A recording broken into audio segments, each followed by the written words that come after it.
হুম।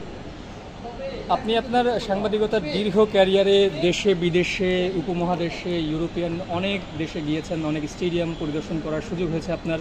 সেই তুলনায় জাতীয় স্টেডিয়ামের সংস্কারের পর যেই রূপটা ধারণ করেছে সেটাতে আপনি কতটুকু সন্তুষ্ট, আর কোন কোন জায়গায় আপনাকে চমক দেখিয়েছে এই স্টেডিয়াম? আপনি যেমনটি বলছিলেন যে দেশ বিদেশের স্টেডিয়াম বলতে গেলে আসলে উপমহাদেশের স্টেডিয়ামগুলোর সাথে ইউরোপিয়ান যে স্টেডিয়ামগুলো রয়েছে তার তুলনা হয় না।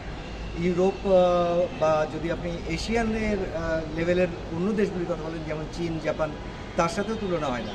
তবে সাউথ এশিয়ান কিছু স্টেডিয়ামের সাথে বাংলাদেশের স্টেডিয়ামগুলোর মিল রয়েছে অবকাঠামোগত কারণে বা ইঞ্জিনিয়ারিং ইনফ্রাস্ট্রাকচারের কারণে সেই মিলটা থাকতে পারে। তবে এবার জাতীয় স্টেডিয়াম যে রূপে সেজেছে এটা সত্যি মনোমুগ্ধকর।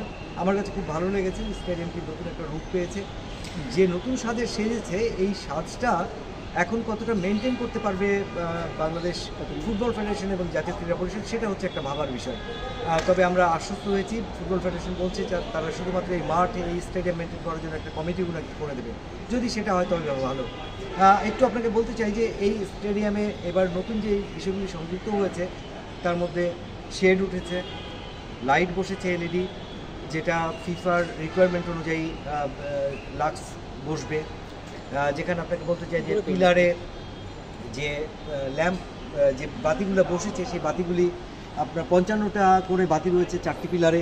তার বাইরে যে শেড দেখতে পাচ্ছেন সেই শেডগুলোতে 180টি থেকে 82টি বাতি বসবে। এই বাতিগুলো বসলে নিশ্চয়ই ফিফার যে আলোক যে চাহিদা, সেই আলোর চাহিদা নিশ্চয়ই পূরণ হবে। সেই সাথে মাঠ নিয়ে এখনও শঙ্কা রয়েছে, কারণ এই মাঠে 3 ধরনের ঘাস দেওয়ার কথা ছিল, বারমুডা, রয়্যাল বেঙ্গল আর একটা অন্য জাতের ঘাস। কিন্তু মাঠে যেটা আমরা দেখেছি বিভিন্ন জাতের ঘাস, 10-12 রকমের ঘাস রয়ে গেছে। আসলে এটা আমার যে ধারণা যে একদিনে এটা নিরূপণ করা সম্ভব নয়, এটা সময় লাগবে। দিনে দিনে হয়তো অবাঞ্ছিত যে ঘাসগুলি রয়েছে সেগুলোকে এখান থেকে নির্মূল করা হবে। সব মিলে যদি আপনাকে একজন ফুটবলের দর্শক, একজন সাধারণ ক্রীড়াপ্রেমী হিসেবে আপনাকে যদি মার্ক করতে বলি আউট অফ 10, এই স্টেডিয়ামকে আপনি নতুন রূপে সাজার পর আউট অফ 10 কত দিবেন?